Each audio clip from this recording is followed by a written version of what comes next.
Welcome back to the Contrarian, everyone. It's Logan. I hope you're all doing well. Today is Saturday, April 26th.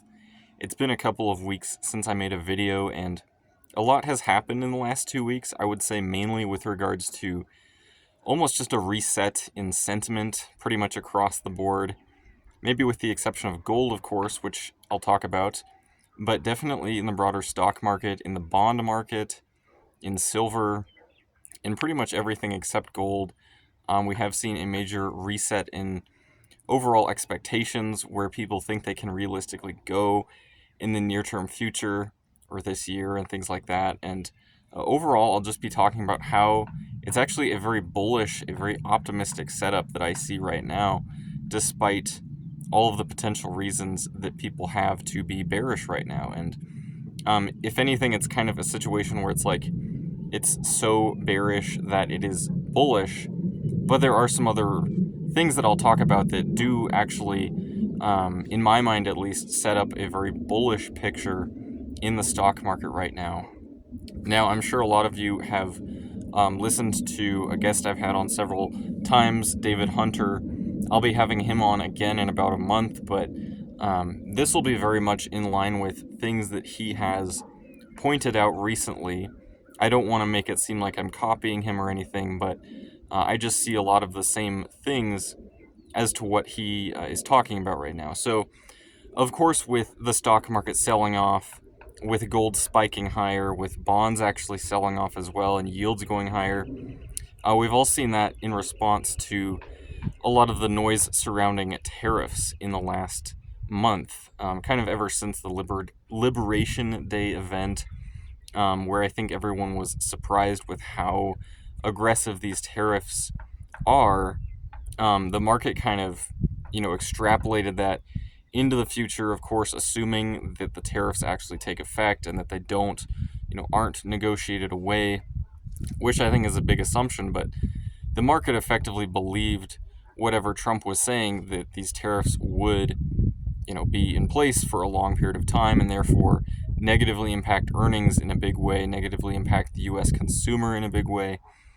And so as a result of that, we saw the stock market aggressively sell off, the NASDAQ down some 25% from its peak to the lows that it saw a couple weeks ago. The S&P down about 20%, and gold, I would say, was kind of the only thing that actually rallied in that period, which is kind of rare. Usually gold does get sold off as well as pretty much everything else during a kind of liquidation type of event, which is what that kind of was. But gold actually was the one thing that saw inflows occur.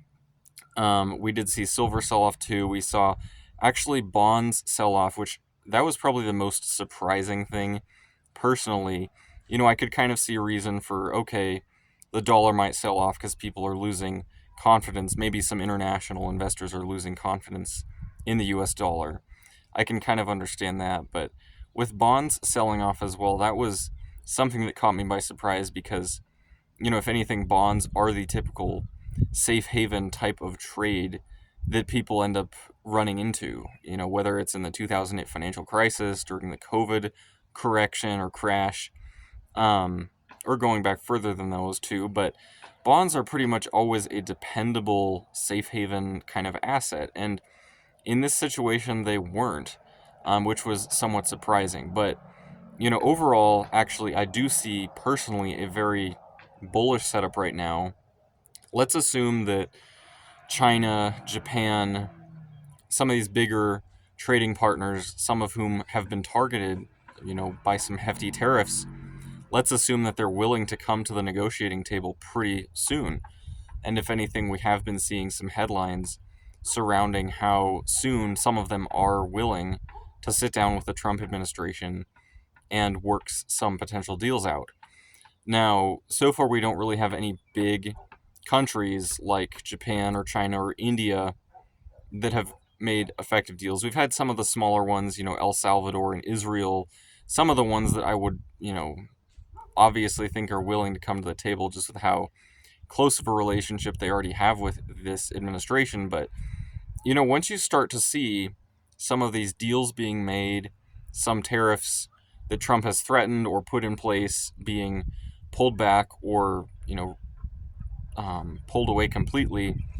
Once you see big headlines like that happen, in effect, that kind of almost turns the tariff situation on its head, to where now investors aren't having to worry about the potential risk of an iPhone costing $3,000 or some crazy kind of expectation that people were having after seeing these big numbers on the tariffs. If anything, then it would be kind of the emphasis of, oh wow, the U.S. suddenly has a more balanced trade agreement with these countries. We're actually going to be exporting more to them. If anything, the real U.S. economy could grow as a result of that. And I just see a lot of ways in which investors could become very optimistic with trade agreements like that happen.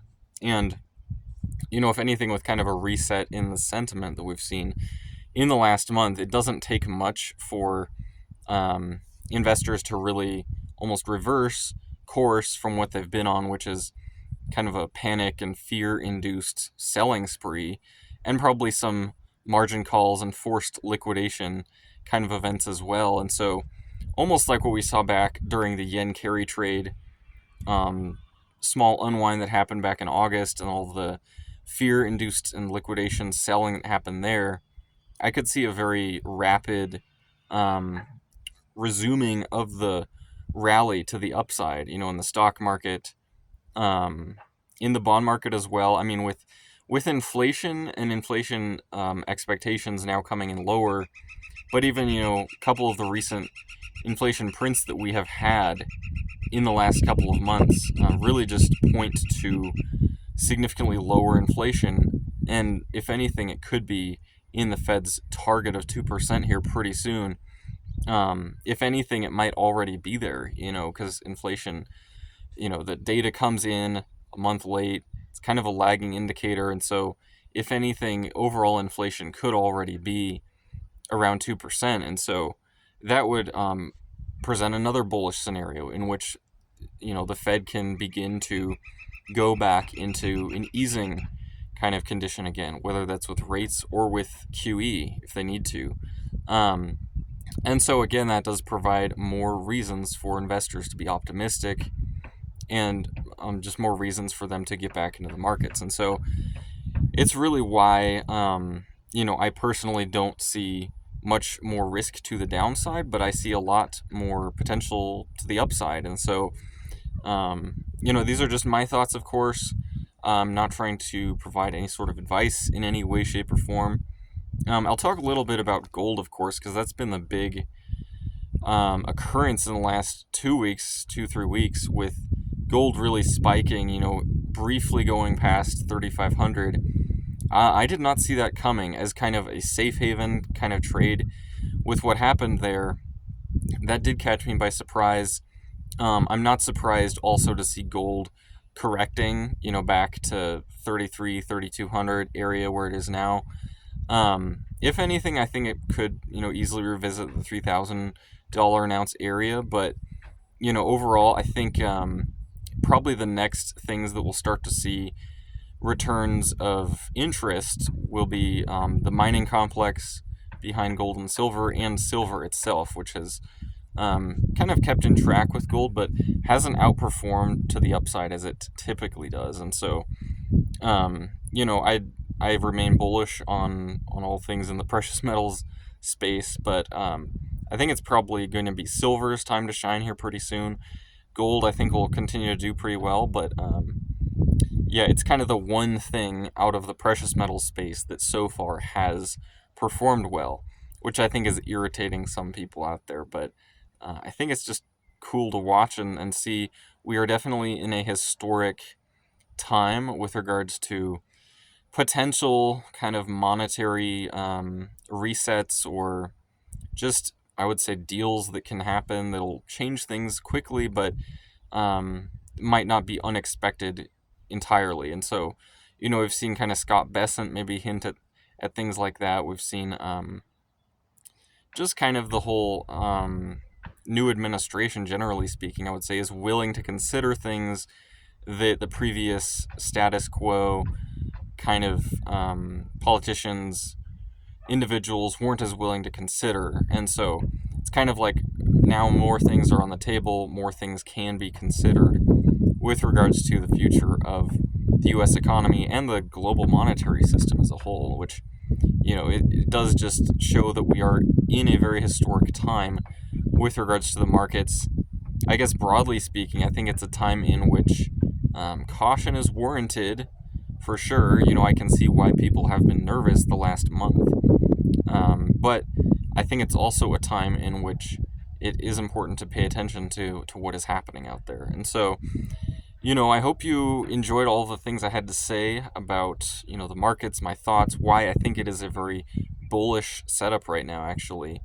We will really need to wait and see what happens, but I think, in my mind at least, it looks like there's not much downside risk from here and a lot of upside potential. So I hope you all enjoyed the video. I'm recording outside today. Just a beautiful day outside, and kind of walking around after a long run I had, but wanted to take time to record this video. Hopefully found some of the things valuable that I had to say. And let me know what you think in the comment section below, and I hope to see all of you again at some point.